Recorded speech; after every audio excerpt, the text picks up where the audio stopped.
Hello hello students, this is MD Saini और स्वागत करता हूं मैं आपका मिशन नर्सिंग क्लासेज के ऑनलाइन प्लेटफॉर्म पर। दोस्तों, आज इस शॉर्ट वीडियो में अपन बात करने वाले हैं CAUTI से संबंधित जो बंडल केयर है, यानी कि कैथेटर एसोसिएटेड जो यूरिनरी ट्रैक्ट इन्फेक्शन हो सकता है उसको प्रिवेंट करने के लिए एक ग्रुप ऑफ इंटरवेंशंस को अपन को फॉलो करना होता है, उसी को अपन बंडल केयर कहते हैं। तो ये वीडियो आपके आने वाले सभी नर्सिंग एग्जाम्स, स्पेशली नॉर्सेट एम्स या फिर ESIC, DSSB, RRB, PGI, GMC सभी नर्सिंग एग्जाम के लिए बड़ा इंपॉर्टेंट हो सकता है। तो वीडियो के लास्ट तक जरूर बने रहिएगा और चैनल पर पहली बार आए हो तो चैनल को सब्सक्राइब करके बेल आइकन के बटन को दबा लें। साथ ही mission I nursing notes play store से डाउनलोड कर लें ताकि आपको वहां पर पेड और फ्री में online courses, books, study material बहुत सारी चीजें मिलती रहे।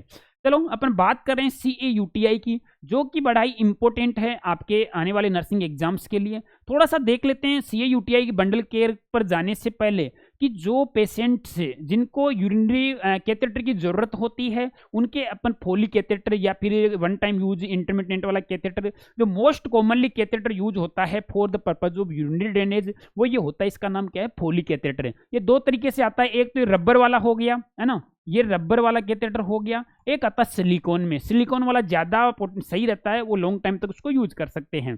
ठीक है, तो आज अपन इस यूरिनरी कैथेटर से इन्फेक्शन को बचाने के लिए एक ग्रुप ऑफ इंटरवेंशन अपन को फॉलो करना होता है, जिसको अगर अपन सही समय पर सही अच्छे से फॉलो करें तो पेशेंट को यूरिनरी ट्रैक्ट में इन्फेक्शन देने से अपन बचा सकते हैं।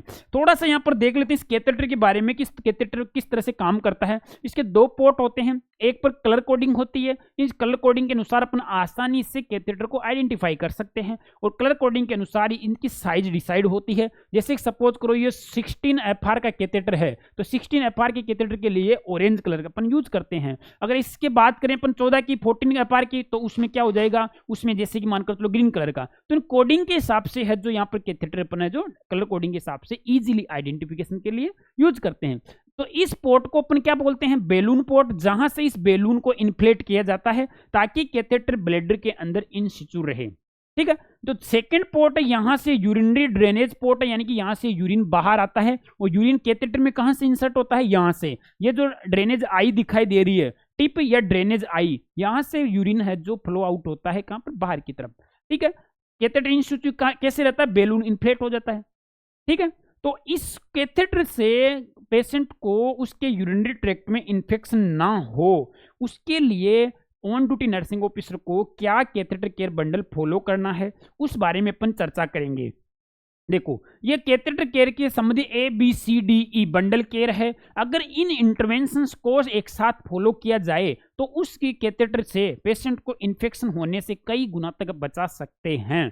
ठीक है, अब देखो ये ABCD बंडल केयर क्या है। देखो, adherence of general infection control practices क्या क्या हो सकती है, हैंड वॉश हो गई, टू मेंटेन स्टेराइल टेक्निक हो गई, है ना। देखो, हैंड हाइजीन, हैंड वॉश हो गया, असेप्टिक टेक्निक आपको फॉलो करनी है जब कैथेटर इंसर्ट करो तब। देखो, ये पूरी इन्वेजिव प्रोसीजर है और इन्वेजिव प्रोसीजर में आपको स्टेराइल टेक्निक फॉलो करनी होती है ताकि पेशेंट को पर इन्फेक्शन नहीं हो। ठीक है, तो ये चीज हो गई अडेरेंस में। इसके अलावा proper Foley catheter maintenance, education about the catheter and care by nursing staff, या फिर Foley catheter use, surveillance and feedback, ये चारों इंटरवेंशन भी आपको साथ में करना है। तो यहाँ ABCD में एक का मतलब क्या हुआ, एडेरेंस, इन चीजों का पालन करना है। सेकंड पर आगे आपका bladder ultrasound, use protocol in place to avoid unnecessary catheterization. इसका मतलब क्या हुआ कि USG से आपको पहले ब्लेडर की जो एनाटॉमी देखनी है, कहीं उसमें किसी तरह का ऑब्स्ट्रक्शन तो नहीं है जिससे कि कैथेटर इंसर्शन अनसक्सेसफुल होए।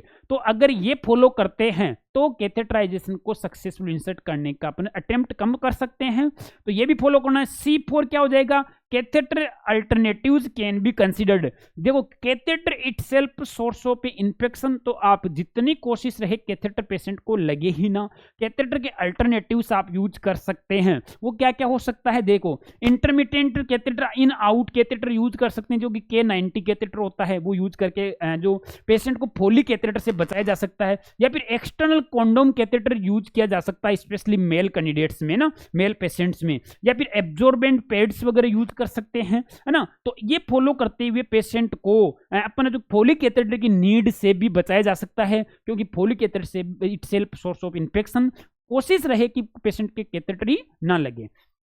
D for do not use the indwelling catheter unless absolutely necessary. इस बात का क्या मतलब है कि जब तक जरूरत ना हो तब तक फोली कैथेटर यूज ना करें, क्योंकि फोली कैथेटर खुद एक सोर्स होता है इन्फेक्शन का।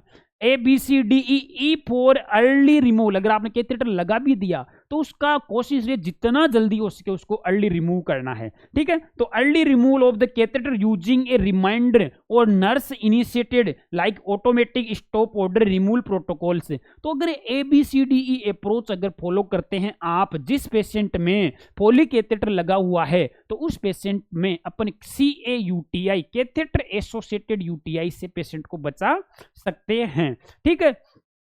तो यहां पर एक और जो दूसरी गाइडलाइन है उसके हिसाब से एक और बंडल केयर सामने आता है, वो CDC की गाइडलाइन के हिसाब से था, ये एम्स की गाइडलाइन के हिसाब से है ये वाला बंडल केयर। तो इस बंडल केयर में क्या है, देखो जब आप कैथेटर इंसर्ट कर रहे हो तब आपको क्या करना है, क्या क्या इंटरवेंशन करना है ताकि पेशेंट को यूरिनरी ट्रैक्ट में इन्फेक्शन ना हो। एक तो हैंड हाइजीन हो गया, पेरी यूरेथ्रल एंटीसेप्टिक, यानी कि जब भी आप कैथेटर इंसर्ट करो उसका यूरेथ्रा को क्लीन करना है। ड्यूरिंग इंसर्शन का किट है ये, क्या क्या हो गया, hand hygiene, periurethral cleaning हो गई, स्टेराइल ग्लव्स हो गया और single use of Xylocaine jelly. This is the during insertion आपको ये फॉलो करना है। अगर मेंटेनेंस की बात करूं during the course of the therapy, तो यहां बात करें स्टेराइल क्लोज्ड सिस्टम, यानी कि जो आपका ड्रेनेज सिस्टम है, फोलिक कैथेटर आपने यूरोबैग से कनेक्ट कर दिया तो उसको डिस्कनेक्ट नहीं करना है, हमेशा उसको क्लोज्ड सिस्टम ही रखना है। इसके अलावा drainage bag above floor, drainage bag urine bag ऐसा नहीं कि आपको सरफेस पर रख देना है, सरफेस पर नहीं रखना है, उसको हैंग करके रखना है। कहां पर, साइड रेल पर नहीं, बेड की साइड रेल पर कभी भी यूरो बैग को नहीं रखना चाहिए, अदरवाइज वो एक्सीडेंटली गिरने की वजह से पेशेंट को ट्रॉमा हो सकता है।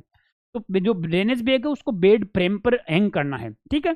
तो drainage bag above floor below the bladder level, और ब्लेडर के नीचे रहना चाहिए। अगर ब्लेडर के ऊपर कर दिया आपने तो उसका जो यूरिन है बैग में आया है वो वापस जा सकता है और पेशेंट को असेंडिंग इन्फेक्शन हो सकता है, ठीक है। ऑल टाइम इंक्लूडिंग ट्रांसपोर्टेशन, जब भी ट्रांसपोर्टेशन हो रहा है तब भी जो ड्रेनेज बैग है उसको बिलो द ब्लेडर लेवल ही रखना है, ऐसा नहीं उसके पेट पर रख दिया अपने फिर ट्रांसपोर्ट करवा रहे हैं, दिस इज द रॉन्ग, है ना। Secure indwelling catheter to prevent mitigation once daily metre, यानी कि डेली जो यूरिनरी मीटर है उसको क्लीन करना है एंटीसेप्टिक सॉल्यूशन से या स्टेरिल वाटर से। सिंगल यूज ग्लव्स यूज करना है, separate jug for each patient while emptying, और no contact between jug and bag. Assess daily necessity of indwelling catheter. अगर ये कैथेटर केयर का ये बंडल आप फॉलो करते हैं तो आप पेशेंट को यूरिनरी ट्रैक्ट से होने वाला इन्फेक्शन, यानी कि कैथेटर से संबंधित इन्फेक्शन से आप बचा सकते हैं। तो ये था एक शॉर्ट वीडियो में जहां से एम्स नोरसेट पीजीआई जिपमर में काफ़ी सारी बार क्वेश्चंस पूछे गए हैं जो कि बड़ा ही इंपॉर्टेंट था। वीडियो पसंद आए तो वीडियो को लाइक करें और चैनल को सब्सक्राइब करें और बेल आइकन के बटन को जरूर दबा लें ताकि आपको प्रत्येक अपडेट सबसे पहले मिलती रहें। बाकी जो बच्चे नोरसेट 8, 9 या किसी भी नर्सिंग एग्जाम की तैयारी कर रहे हैं तो वो नोरसेट का जो फाउंडेशन बैच ज्वाइन कर सकते हैं, जहां पर आपको लाइव और रिकॉर्डेड क्लासेस के साथ साथ में बुक्स वगैरह सब स्टडी मटेरियल है जो सब कुछ वहां पर मिलने वाला है। इसके अलावा अगर आप नोरसेट की एम्स पीजीआई जिपमर आरआरबी की तैयारी कर रहे हैं तो अलग से आप है जो ये बुक्स ऑर्डर कर सकते हैं। मिशन परिचारिका थ्योरी का बुक हो गया, mission old paper previous question paper का बुक हो गया, इसके अलावा mission non tech non nursing के लिए हो गया, है ना। इसके अलावा जो ये जो मॉडल पेपर बुकलेट है, देखो 20 मॉडल पेपर आरआरबी के लिए स्पेशली हो गया। ये जो LMR last minute revision book है जो आपके सभी नर्सिंग एग्जाम्स के लिए की पॉइंट है, इसमें उसके लिए छोटा सा बुक है 200-250 रुपये का, ये हो गया, है ना। तो इस तरह से मेन बुक है आपका मिशन परिचारिका जिसमें कंप्लीट थ्योरी है ऑल नर्सिंग सब्जेक्ट की, जैसा कि आपको दिखाई दे रहा है, जो आपके नोरसेट आरआरबी एग्जाम्स के लिए रामबाण है। चलो फिर मिलूंगा एक और ऐसे ही कुछ शॉर्ट और मजेदार वीडियो लेकर आऊंगा आपके लिए। तब तक के लिए जय हिंद, जय Bharat, thank you so much.